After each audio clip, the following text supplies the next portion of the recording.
Eto na nga mga chong, marami tayong basketball updates! Coach Yang Yao may sinabi sa Barangay Ginebra.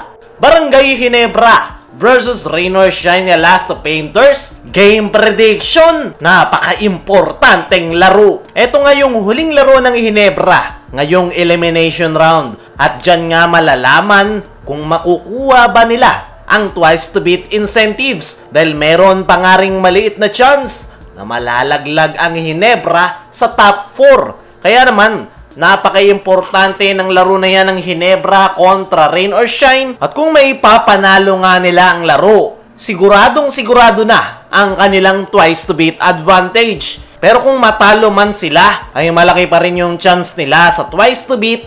Wag lang silang matatambakan ng 15 points or more. Dahil ito yung magiging batayan ng quotient system sa playoff seeding. Kaya hindi pwedeng magkampante ang Ginebra. Mas maganda kung maipapanalo nila ang laro. Kaya naman, ano nga ba yung mga kailangang gawin ng Ginebra para makakuha ang panalo? Una sa lahat, kailangan nilang higpitan ang kanilang depensa.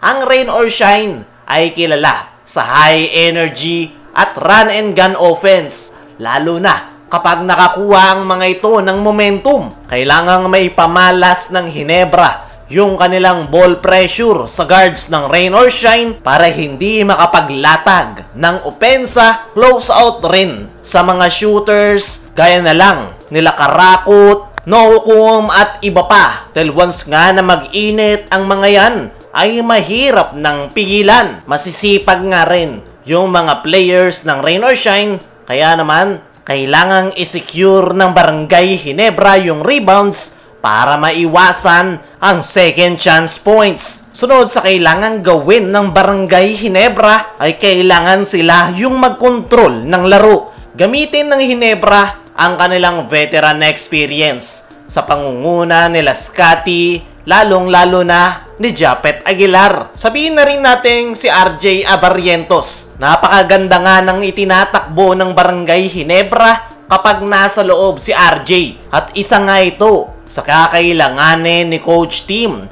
kontra Rain or Shine Elasto Painters para makontrol ang tempo ng laro. Nandoon na nga yung laro netong si RJ kung saan alam niya na kung paano tumatakbo ang triangle offense. Kaya naman mas madali niyang nahahanap yung kanyang mga teammates. Kung sa huling laro ng Ginebra ay ang bilis ng tempo ng kanilang laro dahil kay RJ Abarrientos, ngayon nakalaban nila ang Rain or Shine ay kailangan nga nilang bagalan ang laro para malayo sa comfort zone ang Rain or Shine dahil more on run and gun nga yung kanilang sistema. At sa tulong ni RJ Abarrientos ay mas gaganda yung flow ng kanilang opensa. This time, hindi speed yung kailangan niyang maipakita, kundi yung kanyang high basketball IQ. Kailangan nga ng Ginebra ng smart basketball at dyan nga papasok ang matinik na triangle offense ni Coach Tim Cone. Sunod sa kailangan gawin ng Barangay Ginebra ay bench contribution and adjustment. Hindi po pwedeng puro yung mga key players lang yung tatrabaho para sa Ginebra. Knowing si Coach Yang, napakalawak ng kanyang player rotation kung saan lahat ng kanyang mga players ay nagagamit. At paniguradong yan ang gagawin ni Coach Yang kontra Ginebra para agad mapagod yung mga key players. Kaya naman, kakailanganin talaga ng Ginebra ng bench contribution para makapagpahinga yung starting 5. Isipin nyo na lang, hindi sila po pwedeng matambakan ng Rain or Shine Elasto Painters. At para maiwasan yan, ay kailangan manatiling fresh legs ng starting 5 ni Coach Tim Cone sa simula hanggang dulo ng laro. At panghuli sa kailangan gawin ng Ginebra ay huwag magkampante. As of now, manalo man o matalo, ay malaki yung chance ng Ginebra sa twice to beat advantage. Pero hindi nga sila po pwedeng magkumpiyansa dahil pag natambakan sila ng Rain or Shine ng 15 plus points, ay mawawala sa kanila ang twice to beat advantage. At para sa ating game prediction mga chong,